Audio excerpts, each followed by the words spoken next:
Oh, obesity is hormonal. It's not simply caloric. Hello YouTube, and welcome to the Body Honesty Project. My name is Lydia, and today we will be talking about deceptive sales tactics. And they seem to be all over TikTok these days. Now, as someone from my generation, I'm used to seeing these sort of things on infomercials or commercials or ads in magazines. But nowadays, it's all over social media. Now, the TikToker that I would like to spotlight today is Dr. Carla. But before we get into her TikToks, I think we need to learn a little bit more about deceptive sales tactics. So why don't we watch this next clip, then come back and discuss. Deceptive sales tactics. There is more to sales than simply having a great product or service. There are many psychological tricks that sellers can use to appeal to prospective buyers. But what are they?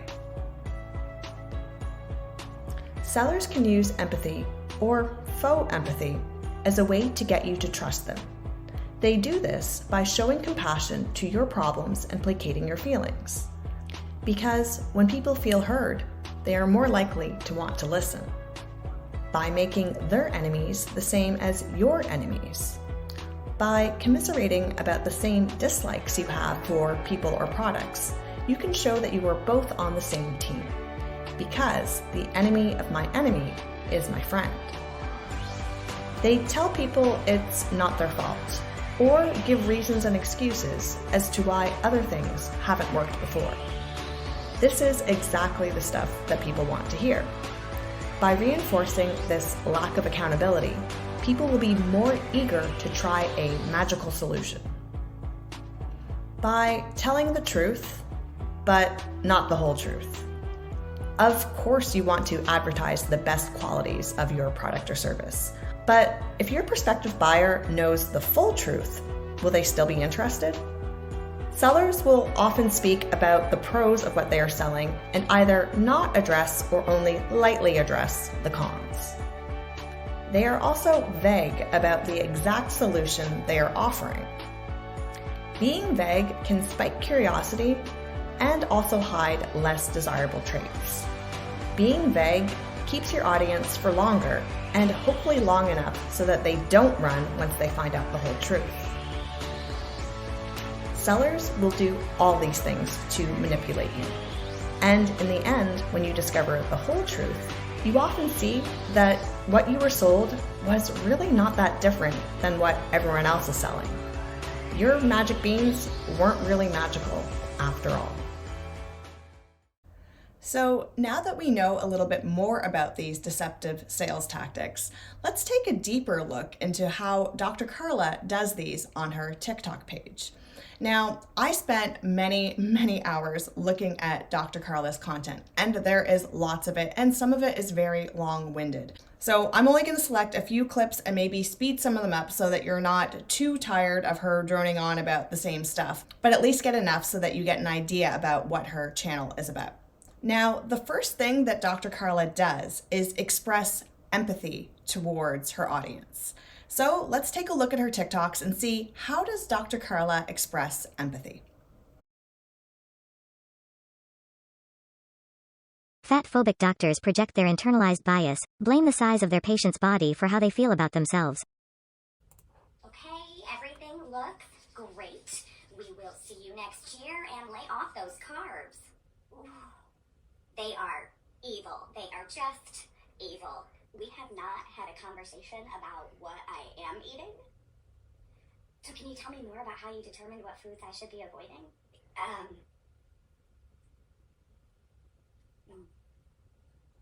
If you have an almond mom, you don't have to fix her. Set a clear boundary in your mind. I'm letting my mom own the diet culture toxicity she chooses to stay attached to. I'm not interested in it and never will be. Love, Dr. Carla. Classic medical gaslighting due to weight stigma and bias. I am absolutely appalled by this doctor. So this is just really... Well, maybe you are doing it some days, but not like every day of the week. It has to be like every day that you have to be in the calorie deficit to consistently lose. I mean, I just feel like I could come in and I could tell you I'm not eating at all and it would still be the same answer.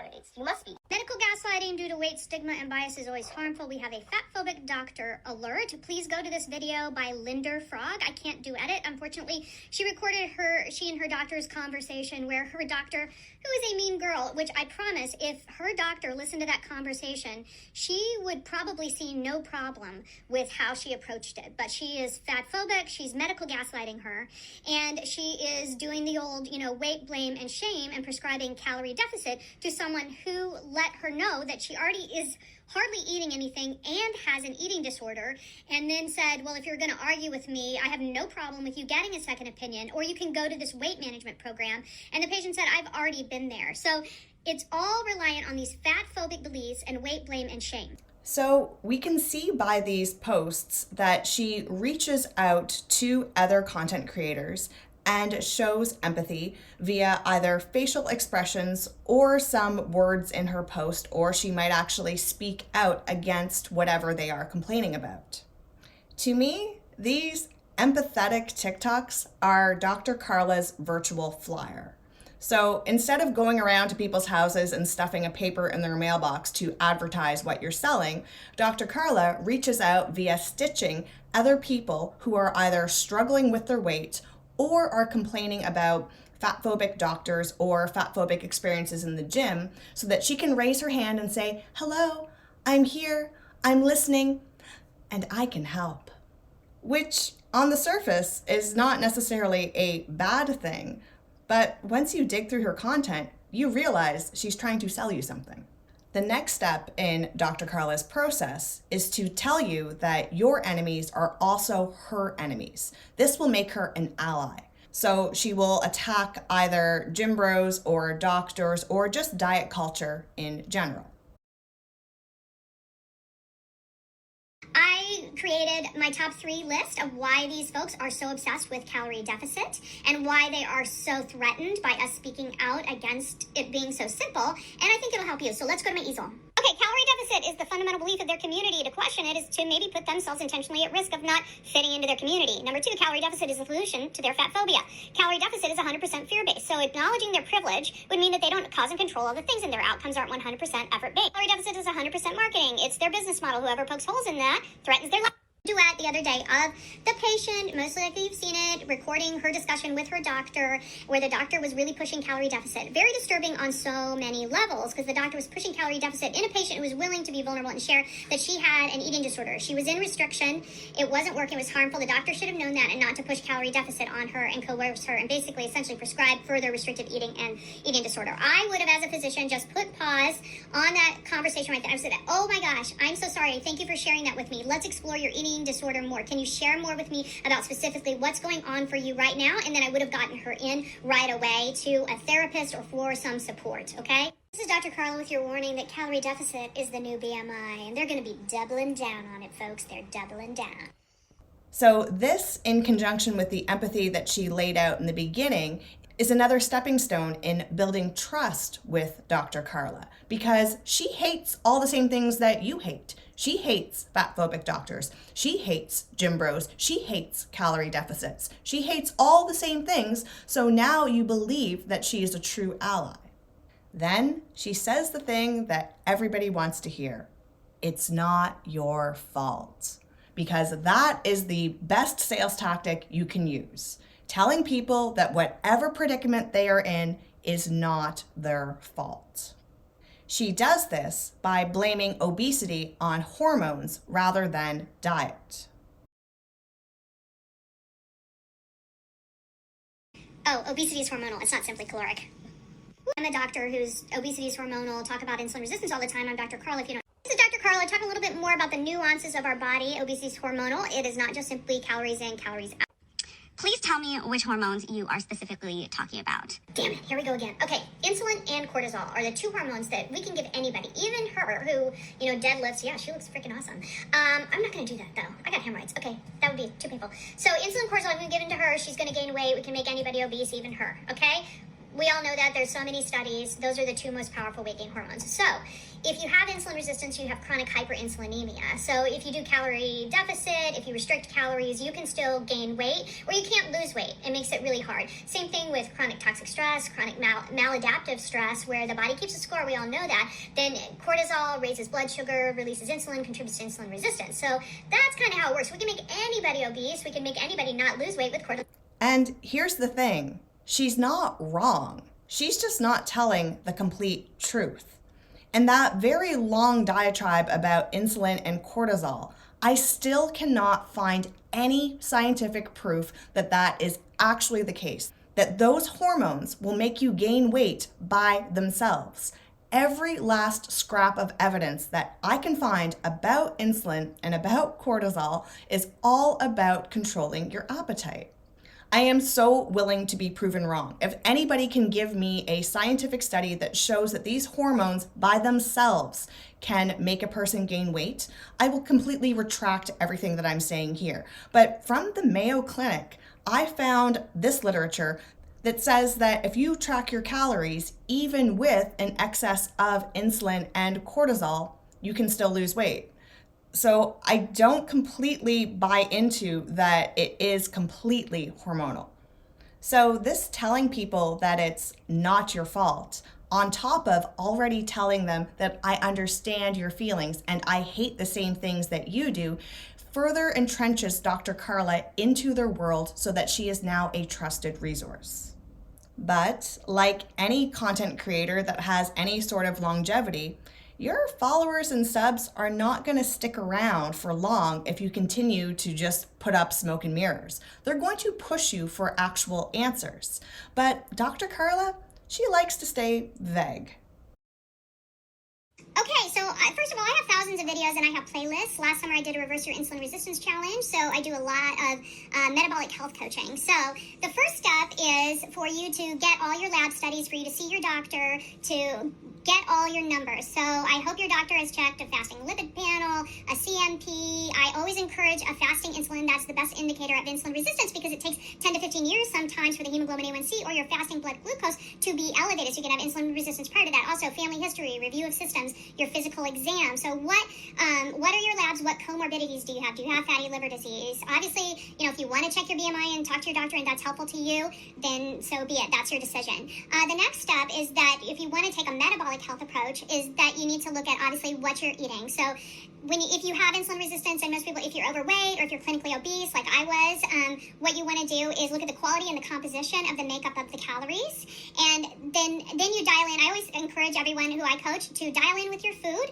dial in with the quality of the food, so getting protein and healthy fats and your fiber in, so a balance of complex carbohydrate and fiber and fats, healthy fats in every time you eat, and protein, and decreasing your added sugar, ultra-processed carbohydrate, your refined sugar, which is the hard part, I know, and so I do a lot of coaching on that. In fact, I'm coaching in my Health Yourself 12-week Reverse Your Insulin Resistance Challenge now on urges, cravings, and buffers, because you need a lot of support for that. At least I know I did, and I still do. Okay, so once you've dialed in and your body becomes fat adapted it takes 4 to 6 weeks. It took my body about 8 weeks so that you're insulin sensitive enough so your body's able to mobilize your fat stores for energy, because before that, depending on how much refined carbohydrate you're eating, it can be that your body's a carb burner, sugar burner, and your body's carbohydrate adapted, and insulin keeps that fat storage on a lockdown, okay? So once you're dialed in with your food, you feel fat adapted, then what happens is you can dial in on the timing of the eating, depending on what your goals are. So that's kind of for the eating. There's so much more complexity. There's so much more I do around coaching and working through the obstacles, and especially around the urges and cravings and buffers. But I have tons of videos. I have my awesome website. I have a YouTube channel. I have a podcast. So check them all out. And I coach on metabolic health. And this is a very, very common sales tactic. It's making people wait and wait and wait for the actual answer while you feed them with all the stuff that they want to hear. And I myself have been sucked into these things many a times, and often because of weight loss. You know those long ads where they promise a solution that's at the end of the video, but there's no way to skip and you have to watch like 30 minutes of content before they actually tell you what the thing is. This is kind of what Dr. Carla is doing. She says a whole bunch of these other things, but you have to really, really, really dig to try to find any sort of answers. And even the answers that you find, she alludes to without actually saying it. But I did the research, and this is what I found. Did you know that carbohydrates are not an essential macronutrient for humans? We have to ingest protein and fat in order to live, but carbohydrates are optional. Insulin stores what excess carbohydrate we don't use as fuel as fat. Hi, this is Dr. Carla. I've been eating a low carbohydrate, higher healthy fat diet lifestyle for the past 5+ years. So where do you start? Start from 50 to 130 grams of net carbohydrates a day. Hi, this is Dr. Carla with your friendly reminder to have grace and compassion for yourself. Big tobacco took over big food. Addiction scientists created the addiction business model. We have traps in our environment that get us to eat sugary foods. And I have not had sugar in 5 days, and in 5 days I have lost 7 pounds. That's awesome. First you said you're a sugar addict. I am Dr. Carla. I totally believe that. I just attended a food addiction symposium and learned about the power of fructose, and we have that in our ultra-processed foods. And so there are a lot of people who are truly addicted to sugar.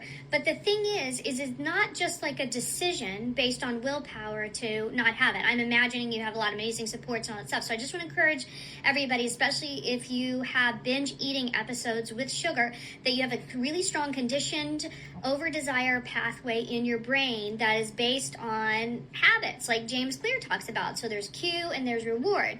And so you need a lot of supports in order to be able to change if you truly have a sugar addiction. It's more complex than just making a conscious decision. So if we put all the pieces together and we see sugar addiction and our bodies don't need carbohydrates, and how do I start a high protein, low carb diet? This all looks like keto.